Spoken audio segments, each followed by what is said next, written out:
আসসালামু আলাইকুম। সাথে আছি কাজী আনিস মনির, অ্যাডভোকেট, বাংলাদেশ সুপ্রিম কোর্ট। প্রবাস থেকে কোনো ছেলে বা মেয়ে যদি বাংলাদেশে বিয়ে করতে চায়, তার সঠিক নিয়মটা কী? যেহেতু অনলাইনে বিভিন্ন বিভ্রান্তিকর তথ্য বা ভিডিও ভেসে বেড়ায়, এই জন্য আমি আপনাদের উদ্দেশ্যে বলছি, বিদেশ থেকে বিয়ে করার সঠিক নিয়ম হচ্ছে, প্রথমেই উচিত কোনো একজন আইনজীবীর শরণাপন্ন হওয়া।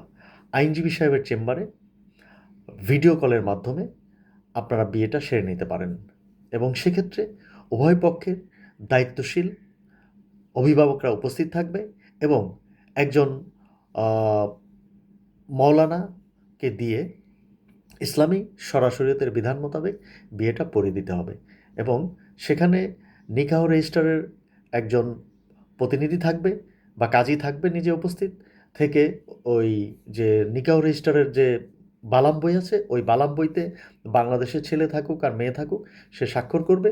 আর যার স্বাক্ষরটা বাকি থাকবে প্রবাসে থাকে সে ছেলে হোক মেয়ে হোক, একটা আইনজীবী সাহেব তার চেম্বারে একটা অঙ্গীকারনামা তৈরি করে দিবেন, যাতে পরবর্তীতে ওই ছেলে বা মেয়ে প্রবাস থেকে আসার সাথে সাথে ওই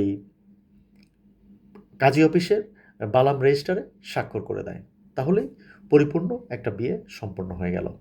নিশ্চয়ই সবাই বুঝতে পেরেছেন যে প্রবাস থেকে বিয়ে করাটা কোনো জটিল কোনো বিষয় না, শুধুমাত্র কিছু নিয়ম অনুসরণ করে বিয়েটা করলেই হয়ে যায়। সবাই খুব ভালো থাকবেন।